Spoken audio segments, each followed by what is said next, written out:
Hello friends, welcome to विज्ञान तक। Friends, class 12 के बायोलॉजी का फुल कोर्स चल रहा है। अध्याय नंबर है 14 और अध्याय का नाम है पारितंत्र। फ्रेंड्स, मैं आज इस चैप्टर का समरी प्लस ऑब्जेक्टिव कराने वाला हूँ। साथ ही मैं आपको बता देना चाहता हूँ कि मैंने लेसन 1 से लेकर के लेसन 13 तक के सभी ऑब्जेक्टिव करा दिए हैं।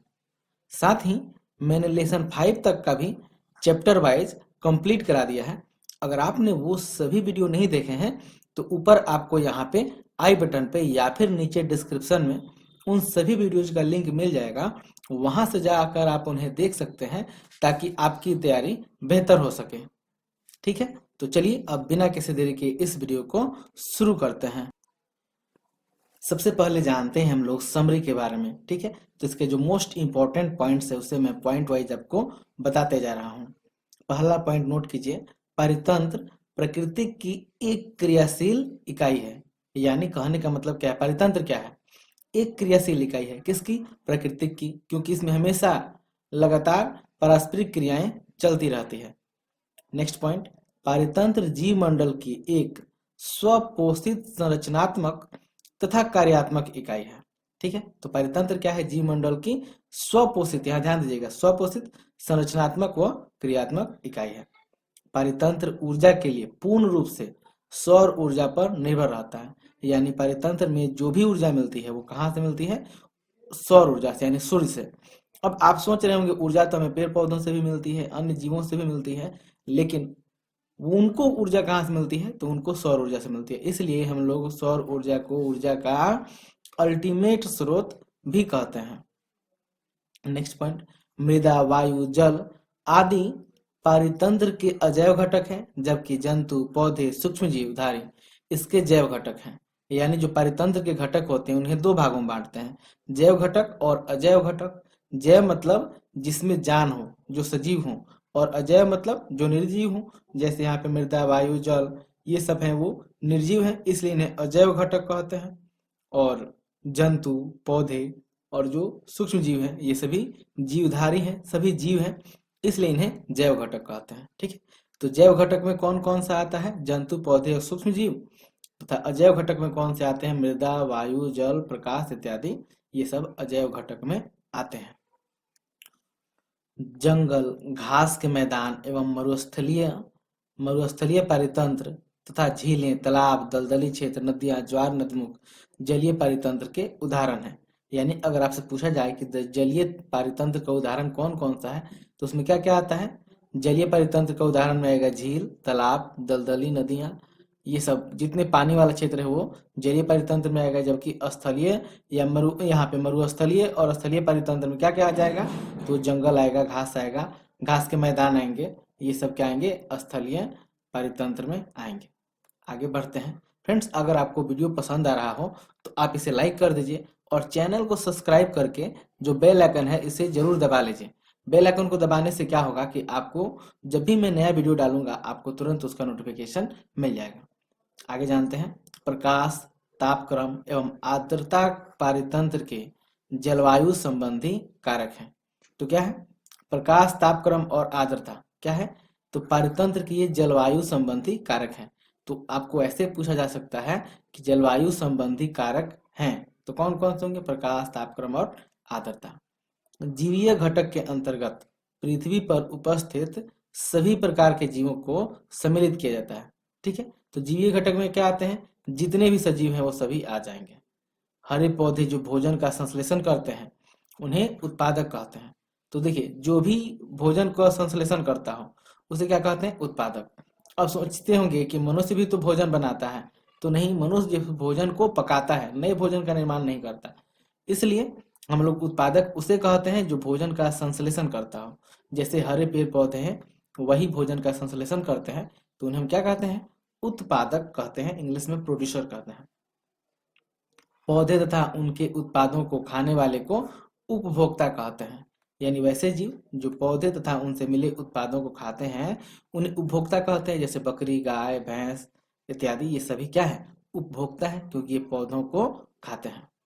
पादप केवल 2 से 10% प्रकाश संश्लेषणात्मक सक्रिय विकिरण का ही प्रग्रहण कर पाते हैं। यानी यहाँ पे समझने वाली बात है कि जो पादप होते हैं वो सूर्य से आने वाली विकिरण ऊर्जा का अधिकतम 10%, वही लिखा है 2 से 10%, यानी आप ऐसे भी याद रख सकते हैं लगभग 10% का ही उपयोग कर पाते हैं और उसी से अपना प्रकाश संश्लेषण क्रिया करते हैं। बाकी जो ऊर्जा होती है वो नष्ट हो जाती है। परितंत्र में ऊर्जा का प्रवाह एक दिशीय होता है, ठीक है। यानी कहने का मतलब है कि जो परितंत्र है उसमें ऊर्जा का प्रवाह किसी एक दिशा में होगा, ठीक है, दोनों दिशा में नहीं होता है। सभी जीव अपनी आहार आवश्यकता की पूर्ति के लिए पादपों पर निर्भर करते हैं। अब देखिए, चाहे कोई भी जीव हो वो अपनी आहार की पूर्ति के लिए किस पर निर्भर रहेगा? पादप पे। कैसे? अब देखिए, जो एक बकरी है वो भी पादप पे निर्भर रहेगी और जो मनुष्य है वो भी पादप पे यानी पौधों पे निर्भर रहता है। अगर सोचिए पेड़ पौधे नहीं हो तो हमारे लिए भोजन की भी कमी हो जाएगी, ठीक है। आगे बढ़ते हैं। अपरद खाद्य श्रृंखला मृत कार्बनिक सामग्री से प्रारंभ होती है। तो अपरद खाद्य श्रृंखला कहाँ शुरू होती है? ये मृत कार्बनिक सामग्री से ही शुरू होती है यानी प्रारंभ होती है। उत्तरोत्तर पोषण स्तरों पर ऊर्जा की मात्रा घटती जाती है। अब जैसे ही आप उत्तरोत्तर पोषण यानी ऊपर की ओर पोषण, जो पोषण का स्तर है उसमें जैसे ही आप ऊपर की ओर जाएंगे तो क्या होगा? ऊर्जा की जो मात्रा होती है वो घटती जाती है।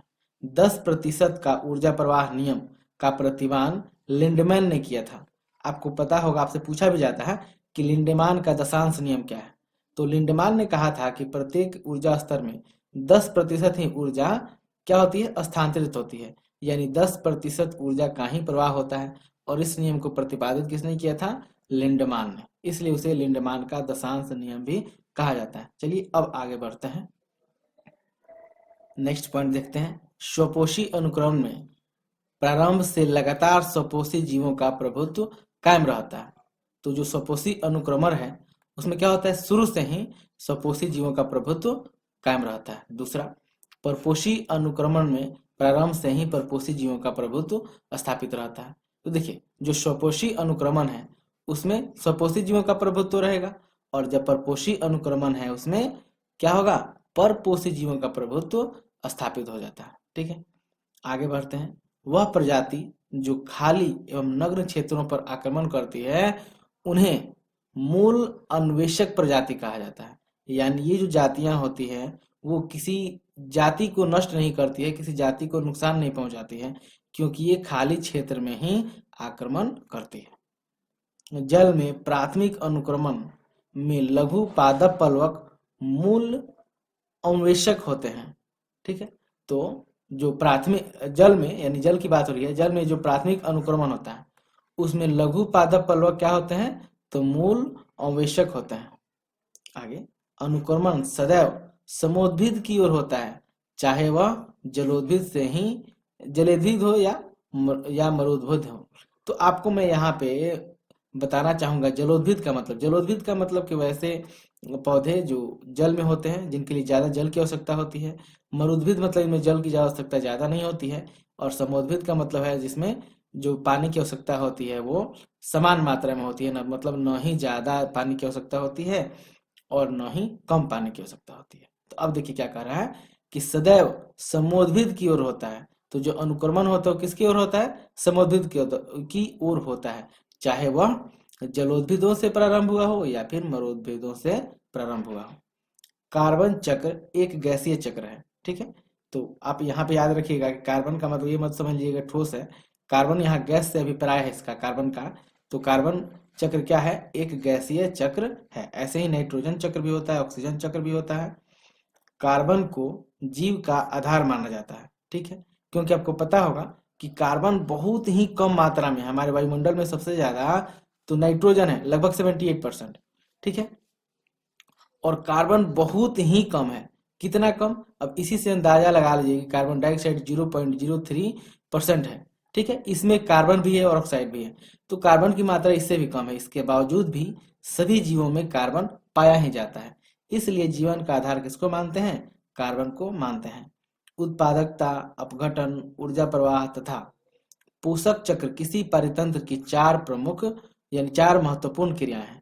अब उत्पादकता हो गया, अपघटन हो गया और ऊर्जा प्रवाह, साथ ही पोषक चक्र, ये किसी भी परितंत्र की क्या है? चार महत्वपूर्ण क्रियाएं हैं।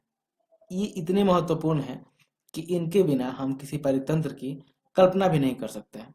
नेक्स्ट पॉइंट जानते हैं, जैविक पदार्थ की कुल उत्पादकता या सौर ऊर्जा संग्रहण की दर को ग्रॉस प्राथमिक उत्पादकता कहते हैं। तो जो जैविक पदार्थ की कुल उत्पादकता है और ऊर्जा संग्रहण की दर है, उसको क्या कहते हैं हम लोग? ग्रॉस प्राथमिक उत्पादकता कहते हैं। उत्पादकता के उपयोग के पश्चात शेष बची जैव मात्रा या ऊर्जा को नेट प्राथमिक उत्पादकता कहते हैं। अब मान लीजिए जितना उत्पादकता हुआ उसमें से कुछ खर्च होगा, उसमें से जो शेष बच जाता है उसे हम लोग क्या कहते हैं? नेट प्राथमिक उत्पादकता कहते हैं। ठीक है। पोषक चक्र दो प्रकार के होते हैं, गैसीय एवं अवसादी। तो पोषक चक्र दो प्रकार के होते हैं, गैसीय होते हैं और अवसादी होते हैं। गैसीय पोषक चक्र का मतलब जो गैसों के माध्यम से होता है, जैसे कार्बन है। और अवसादी पोषक चक्र क्या होता है? जिसमें जो ये पोषक चक्र होता है मृदा के रूप में होता है, मतलब मृदा द्वारा होता है, वो गैस रूप में नहीं होता, जैसे सल्फर वगैरह है। इसका जो चक्रण होता है वो गैस के रूप में नहीं होता है, तो उसे हम लोग अवसादी चक्र कहते हैं। पारितंत्र प्रक्रिया के उत्पादक को पारितंत्र सेवा नाम दिया जाता है। तो पारितंत्र प्रक्रिया है, उसके उत्पादकों को हम लोग क्या कहते हैं? परितंत्र सेवा का नाम देते हैं। ठीक है। चलिए अब इसके बाद हम लोग बढ़ते हैं ऑब्जेक्टिव की तरफ। पहला प्रश्न है, पारिस्थितिक तंत्र के आहार श्रृंखला में ऊर्जा का प्रवाह होता है। कैसे होता है? एक दिशीय, द्विदिशीय, बहुदिशीय, या इनमें से कोई नहीं। तो मैंने अभी आपको क्या बताया था कि परितंत्र में आहार श्रृंखला का जो ऊर्जा प्रवाह होता है वो क्या होता है? एक दिशीय होता है।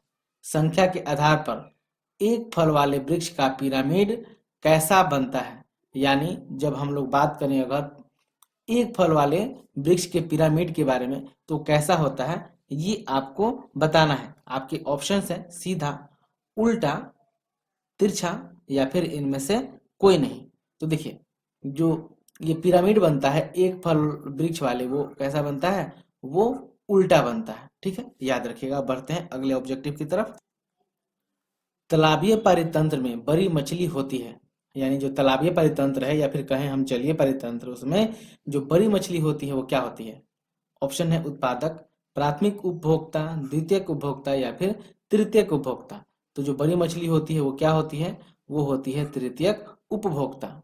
इनमें से कौन प्राथमिक श्रेणी के उपभोक्ता है? यानी कौन है जो प्राथमिक श्रेणी के उपभोक्ता है? हम लोग प्राथमिक श्रेणी के उपभोक्ता किसको कहते हैं? हम लोग प्राथमिक श्रेणी के उपभोक्ता उसको कहते हैं जो केवल किसको खाता हो? घास पात, यानी केवल पौधों को खाता हो। केवल किसको खाता हो? तो केवल पादपों को खाता हो। तो देखिए इसमें से कौन पादप को खाता है? गाय, मेढक, शेर, जीवाणु नहीं। तो इसमें क्या है? गाय है जो केवल किसको खाती है? ये केवल घास को यानी पादपों को ही खाती है। ठीक है। और यहाँ पे इसी तरह तृतीयक उपभोक्ता किसके कहते हैं? जो क्या करते हैं? वो जो मांस खाते हो। ठीक है, उसको कहते हैं। ऊर्जा का पिरामिड होता है, जो ऊर्जा का पिरामिड होता है वो कैसा होता है? सदैव उल्टा, सदैव सीधा, सदैव तिरछा, या उल्टा और सीधा दोनों। तो एक बात आप याद रखिएगा कि ऊर्जा का पिरामिड तो उल्टा नहीं हो सकता, क्योंकि ऊर्जा का पिरामिड कैसे होता है? सबसे पहले उत्पादक होते हैं, उसके बाद उपभोक्ता होते हैं, उनका अपना अलग अलग कैटेगरी होता है, जैसे प्राथमिक उपभोक्ता, द्वितीयक उपभोक्ता, तृतीयक उपभोक्ता, उसके बाद अपघटनकर्ता। तो क्या होता है? ऊर्जा का पिरामिड हमेशा सीधा ही बनता है। हमेशा कैसा बनता है? सीधा बनता है। अगला देखते हैं, किसी आहार श्रृंखला में सामान्यतः प्रथम जीव को कहते हैं। अब कोई भी आहार श्रृंखला उठाइए और उसमें जो सबसे पहला जीव होगा उसको सामान्यतः हम लोग क्या कहेंगे? तो उसको क्या कहेंगे? हम लोग उत्पादक कहेंगे, क्योंकि वहीं से भोजन का उत्पाद शुरू होता है। ठीक है, तो उसे हम लोग क्या कहेंगे? उत्पादक कहेंगे। 7 है, प्रासंगिक सौर विकिरण में प्रकाश संश्लेषणात्मक सक्रिय विकिरण का क्या प्रतिशत पादप ग्रहण कर पाते हैं? यानी जो भी सौर ऊर्जा सूर्य से आती है उसमें से कितना प्रतिशत है जो पेड़ पौधे ग्रहण कर पाते हैं? तो मैंने बताया था लगभग 10%। तो यही है 2 से 10%। ठीक है, लगभग 2 से 10% ही पादप ग्रहण कर पाते हैं। पारितंत्र के जलवायु संबंधी कारक हैं। अब देखिए यहाँ पे आपसे पूछा जा रहा है जलवायु संबंधी कारक। तो जलवायु संबंधी कारक कौन कौन से हैं? देखते हैं ऑप्शन। प्रकाश, तापक्रम, आर्द्रता, उपयुक्त सभी। तो आपको पता होगा कि जलवायु किसके द्वारा निर्धारित की जाती है? तो प्रकाश के द्वारा भी की जाती है, तापक्रम के द्वारा भी की जाती है और आर्द्रता के द्वारा भी की जाती है। इसलिए इसमें सही ऑप्शन क्या होगा? उपयुक्त सभी। 9 है, उत्तरोत्तर पोषण स्तरों पर ऊर्जा की मात्रा, यानी जैसे ही जैसे हम पोषक स्तर में ऊपर जाते हैं तो ऊर्जा की मात्रा क्या होती है? ऑप्शन देखते हैं, घटती है, बढ़ती है, स्थिर रहती है, इनमें से कोई नहीं। तो मैंने अभी आपको बताया था क्या है, उसकी मात्रा घटती है। अगला देखते हैं, अपरद खाद्य श्रृंखला प्रारंभ होती है। जो अपरद खाद्य श्रृंखला है वो किससे प्रारंभ होती है, ये बताना है। ऑप्शन देख लेते हैं। ऑप्शन है पादप, दूसरा है जंतु, तीसरा है मृत कार्बनिक सामग्री। तो अपरद खाद्य श्रृंखला किससे होती है? मैंने आपको ही बताया था, किससे होती है? मृत कार्बनिक सामग्री से। फ्रेंड्स, इस वीडियो में इतना ही। अगले वीडियो में मैं आपको और 20 से 30 ऑब्जेक्टिव कराऊंगा। यह वीडियो आपको कैसा लगा है कमेंट करके जरूर बताइएगा। अच्छा लगा है तो लाइक कीजिएगा, कोई शिकायत है उसे भी कमेंट बॉक्स में लिखिएगा, अपने फ्रेंड्स के साथ शेयर कीजिएगा। यह वीडियो देखने के लिए आपका बहुत बहुत धन्यवाद। बाय।